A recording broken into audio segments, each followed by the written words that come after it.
prendre tout de suite la direction de Téhéran pour retrouver notre correspondant Siavosh Ghazi. Bonjour Siavosh, l'armée israélienne poursuit ses attaques et frappe ce matin Téhéran.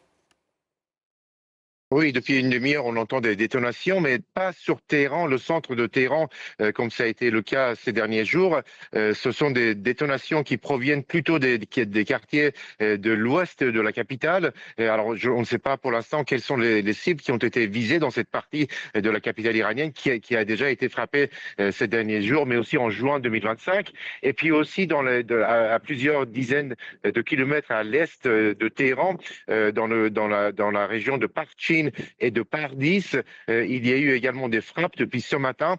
Là, il y a des installations militaires, notamment balistiques des gardiens de la Révolution, mais aussi des installations nucléaires, par exemple pour la construction de centrifugeuses ou d'autres industries. Et donc, ce sont apparemment ces installations et ces bases qui sont frappées depuis une demi-heure maintenant. Le centre de Téhéran est plutôt calme depuis hier soir, alors lorsqu'il y avait eu de nombreuses frappes sur 8 quartiers de la capitale, notamment le siège de la radio et de la télévision d'État, qui pourtant a pu poursuivre, à émettre ses émissions malgré les frappes qui ont visé ce siège dans le nord de la capitale iranienne.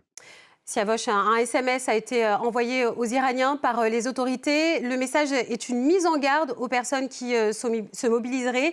Elles seraient considérées comme, je cite, des soldats israéliens. Absolument. C'est un SMS qui a été envoyé sur tous les téléphones portables, qui affirme que le pouvoir, contrairement à ce que dit à l'étranger, continue à fonctionner normalement, conformément aux directives laissées par le guide suprême iranien, l'Ayatollah Khamenei, qui a été tué samedi matin. Et le pays est sous contrôle. Ensuite, il y a une mise en garde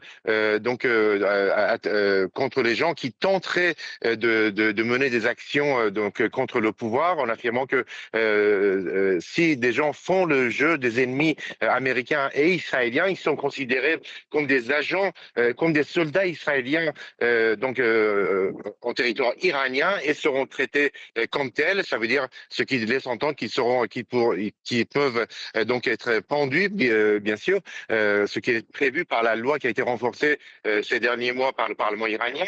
Et puis sur le processus politique qui est en cours, il y a deux déclarations de membres de l'Assemblée des experts.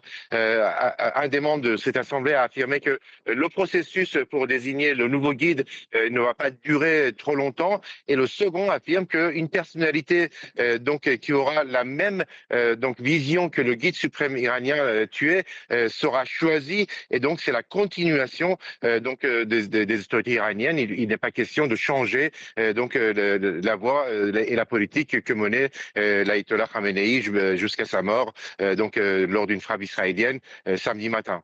Merci Siavosh Ghazi en direct de Téhéran.